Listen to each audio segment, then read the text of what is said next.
Selamat pagi anak-anak yang ada di rumah. Marilah kita mulai dengan mata pelajaran Seni Budaya di semester genap bab 9, menerapkan ragam hias pada bahan tekstil.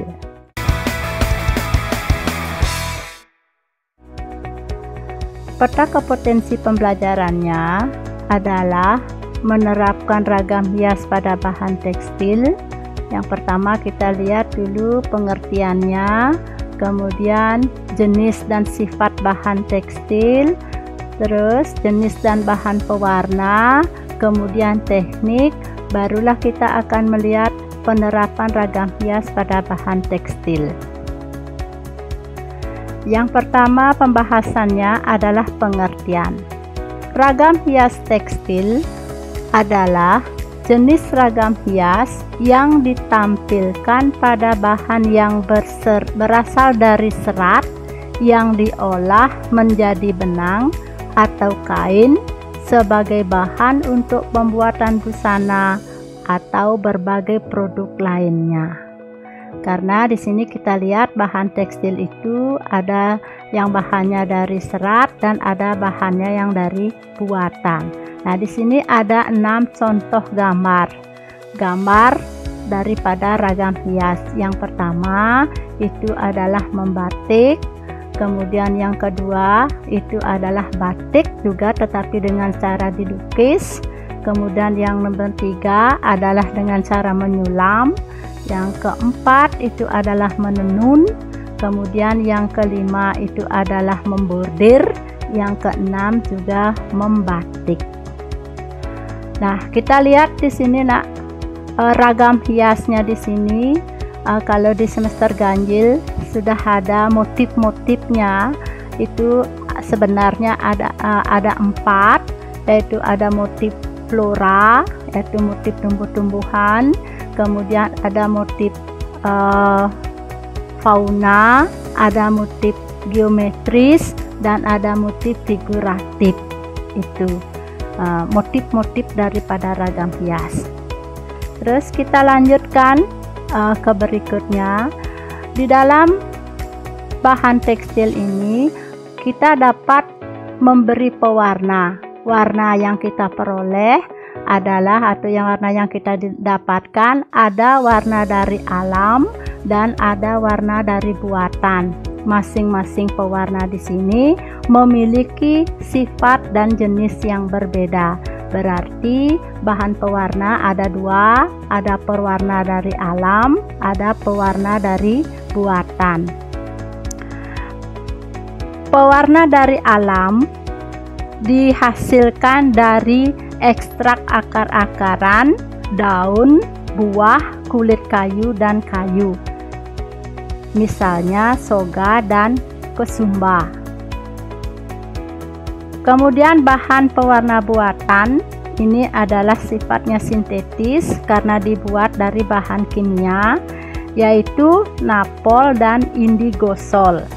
Jenis pewarna napol digunakan dengan teknik celup, sedangkan indigosol digunakan dengan teknik celup atau colet yang sama artinya dengan lukis. Bahan pewarna buatan memiliki sifat tidak mudah luntur dan tahan sinar matahari, sedangkan bahan pewarna alami memiliki sifat mudah luntur dan mudah pudar karena tidak tahan matahari. Itu adalah sifat dan jenis bahan pewarna tekstil, pewarna alam, dan pewarna buatan.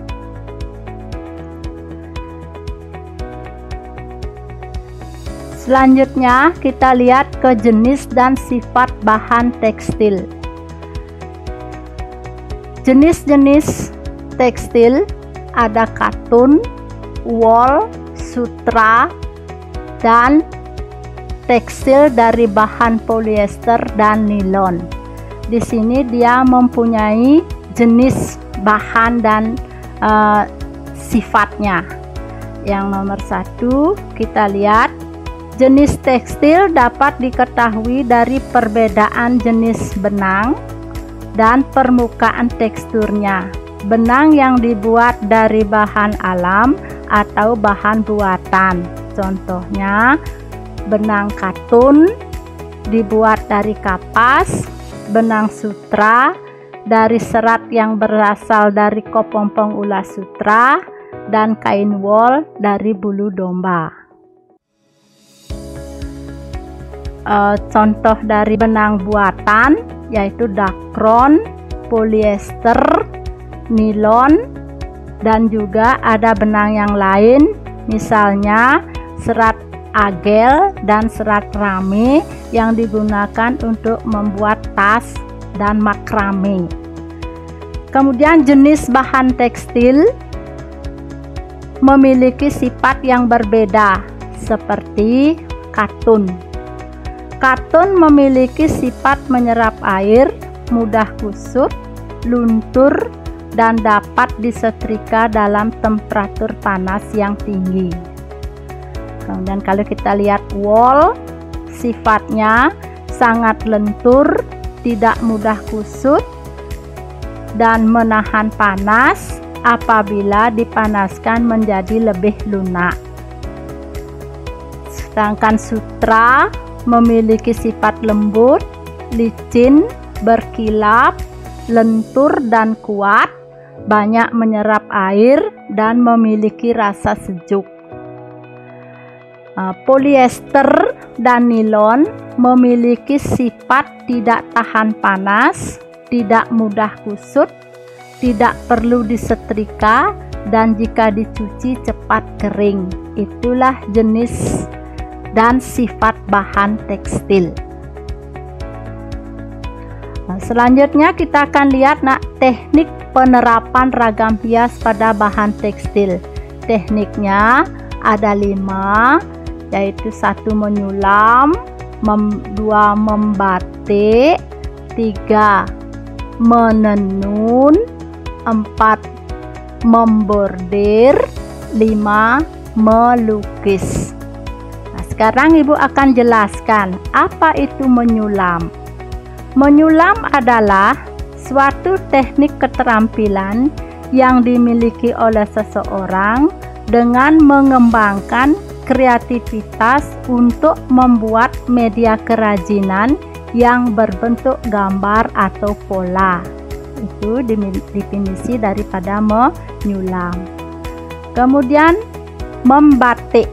Teknik membatik adalah kain bergambar yang pembuatannya secara khusus dengan melukiskan atau menerakkan malam pada kain untuk kemudian mengolahnya, diproses dengan cara tertentu yang dimiliki khususnya alat untuk membatik mempergunakan yang dinamakan dengan canting. Kemudian menenun adalah proses pembuatan barang-barang tenun dari persilangan 2 set benang dengan cara memasukkan benang pakan secara melintang pada benang-benang lungsin. Itu menenun. Yang berikutnya, membordir adalah hiasan yang dibuat di atas kain atau bahan-bahan yang lain dengan jarum jahit pada mesin jahit dan benang. Yang terakhir, melukis.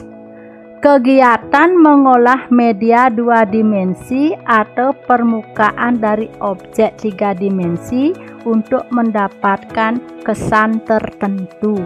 Itu adalah teknik-teknik penerapan ragam hias pada bahan tekstil. Nah, untuk penerapan ragam hias pada bahan tekstil, misalnya dilakukan pada kaos oblong, karena kaos tersebut dibuat dari bahan menyerap cat.